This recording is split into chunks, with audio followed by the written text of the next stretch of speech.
Hello, it's Kid Charlemagne. I wanted to talk to you today about Joni Mitchell's Song to a Seagull, her first album in 1968. I don't have the physical copy, but there you can see the cover. Um, there's really not a lot of notes for this title. Maybe growing up in Canada, she saw many seagulls and she fell in love with them and the nature and the animals, and then moving to California. Maybe there wasn't so much, but no, that's mostly nonsense.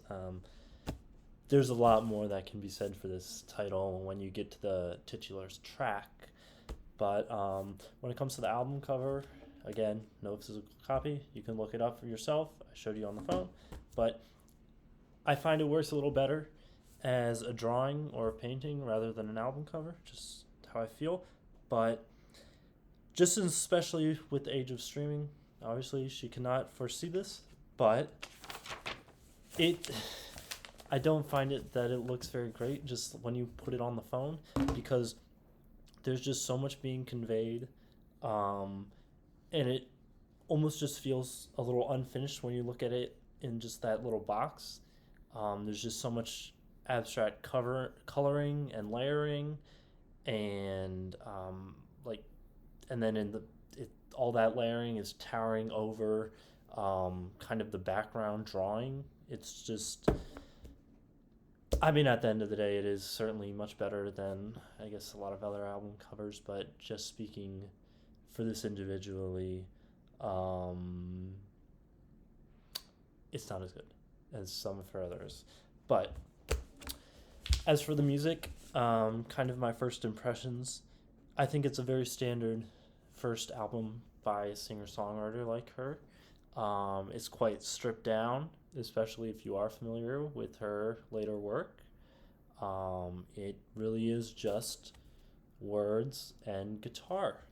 Um, and I mean, we'll get to the track list later, but a lot of what I took from this just on like a first listen, just taking in the music, and not really going too much into the lyrics immediately, is how much she uses her voice as a tool and how much of it is an instrument on its own, as just the affectations she uses, um, how she can make it sound like other instruments, like an organ or a flute, and how she stretches words out and creates different melodies with her voice. Because when you read just songs on a paper, just the words, it can be quite hard to just create a melody of your own if you're not really like a singer. But what she's able to do with her own voice, I think, is very effective and speaks to her own brilliance. And but honestly, I think that's almost what impairs the album a little for me, is that she kind of uses her voice to carry the weight of the bulk of these songs, while the guitar is just something she kind of fingers and fondles around the whole time, which it's good.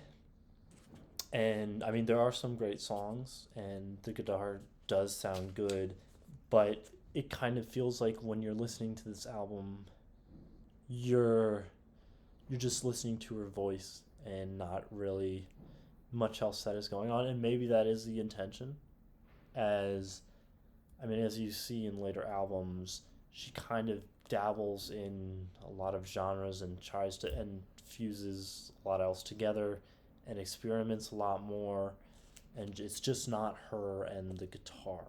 But just speaking for this album, it does feel a little uninspired, and it does feel like she's still finding herself musically.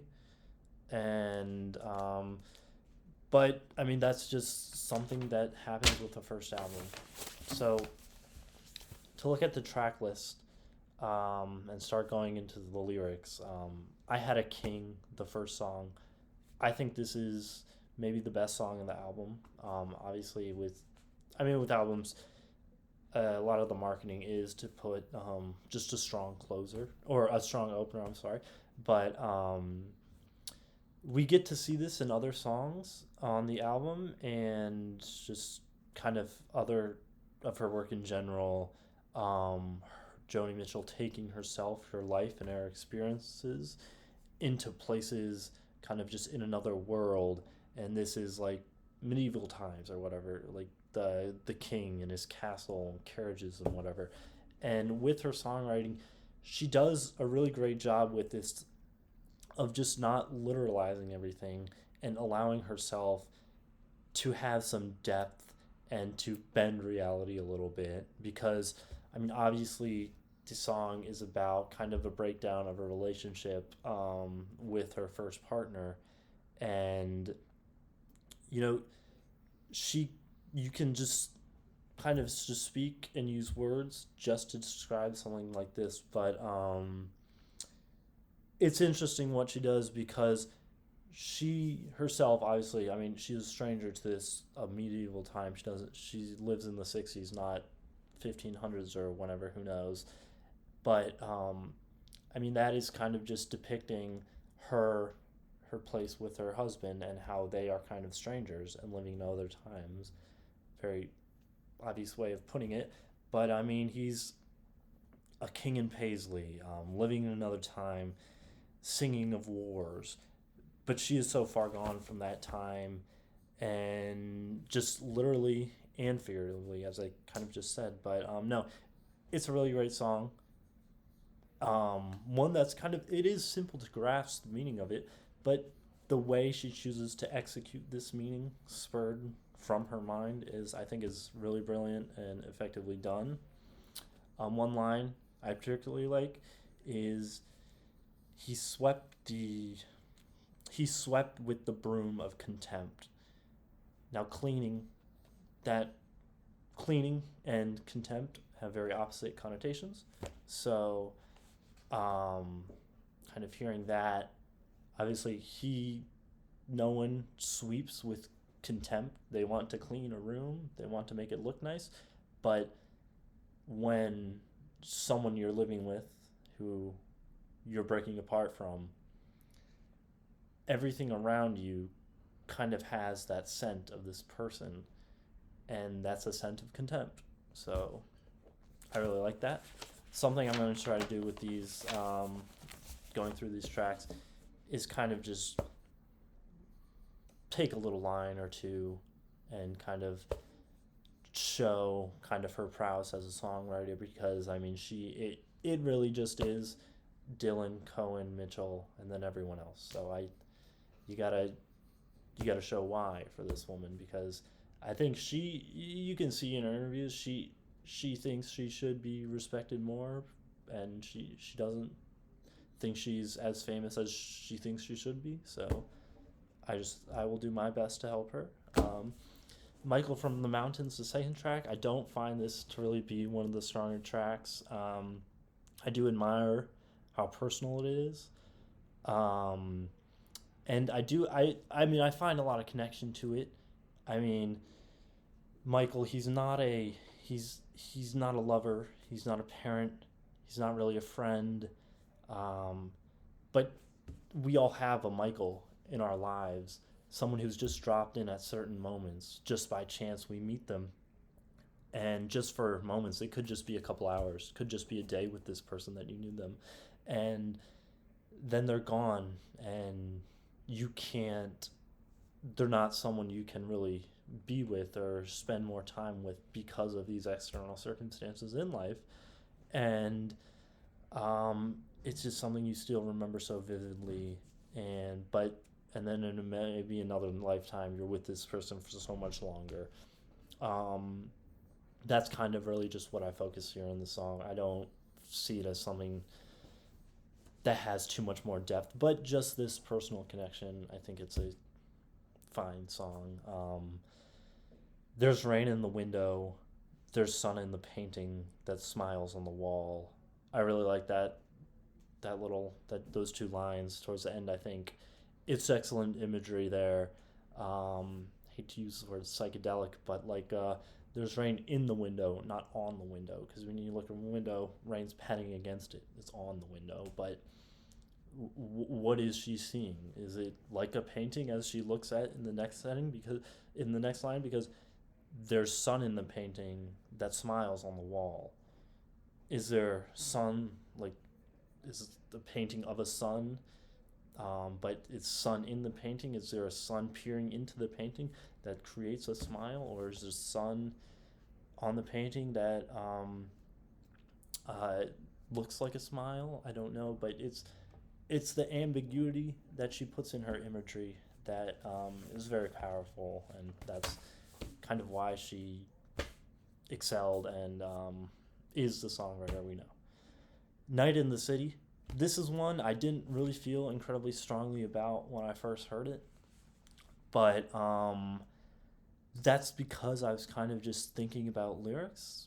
But this really isn't one of those songs because while like her lyrics are remarkable generally, um, they aren't remarkable in this song. But what is remarkable is like the hook and her vocals and the different tracks she used and kind of just how it just flows so fast, and it's just like something to groove to, which not a lot on this album, but with this song it's really great. I think this line is towards the end, but colors go waltzing in time can be seen, or sorry, music comes spilling out into the streets, colors go waltzing in time.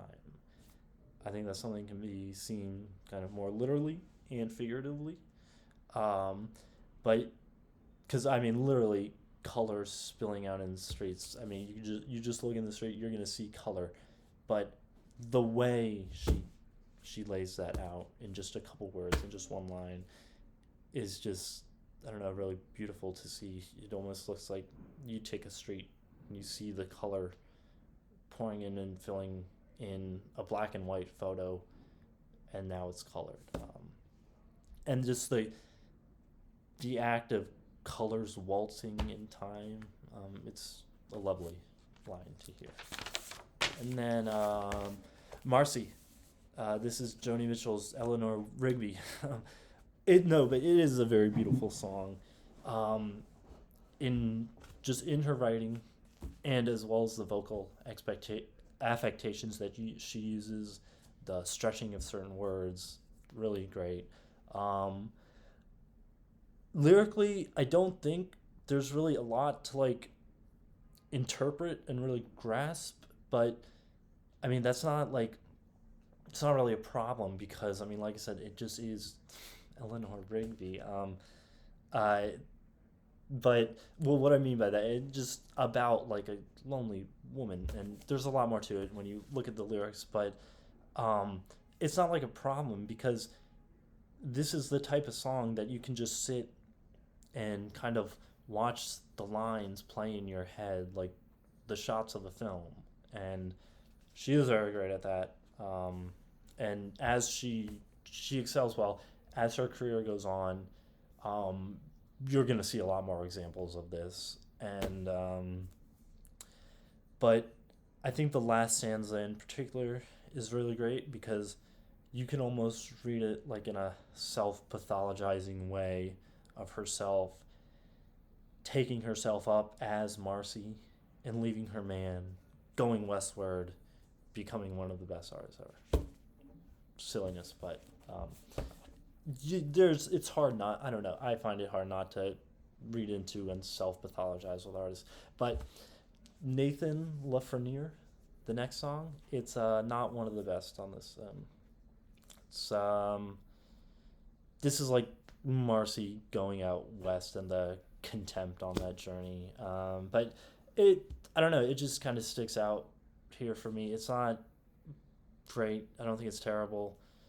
I just don't really have a real read on it. Not that you have to have one, but it's kind of like on an album with songs where you just have a lot of songs you like, and then there are songs there that aren't bad, but you just don't like them and connect to them as much. But I do find the closing lines very good. Kind of you feed in all your woes, and the ghostly garden grows. Sisto Bell Lane, I do like this one. I really admire how personal and honest it is. The sincerity works really well because she's talking about her family and her home, which she left. And I mean, someone like me who does not really have, who moved out of a childhood home and can't really go back. I find this very affecting. Um, but what's great about this one in particular, it's not really like a sad song or a song of longing, because you would, like, when there are songs about like a past life growing up, like your home, they can often kind of be like nostalgic in a sad way, because oftentimes nostalgia, people will correlate that with just being sad, a feeling of sadness. But this, I don't get that from this song at all. Um, just because of how assuring and how independent are, the we is, which is her family, the we, which speaks. We like the view. We always come back. We wait for you. Um, it's just very sweet and it's a very nice song. But a painting of an apple is also just nice. So the Dawn Treader. Um, this one's also pretty just inscrutable to me. I wish I had a better grasp of it, but I like try. You can. I feel like the titular Dawn Treader is kind of an amalgamation of different ideas. I tried to come up with whether the he is like a real he, or like maybe she's speaking to herself in some ways. I throw this one out a little.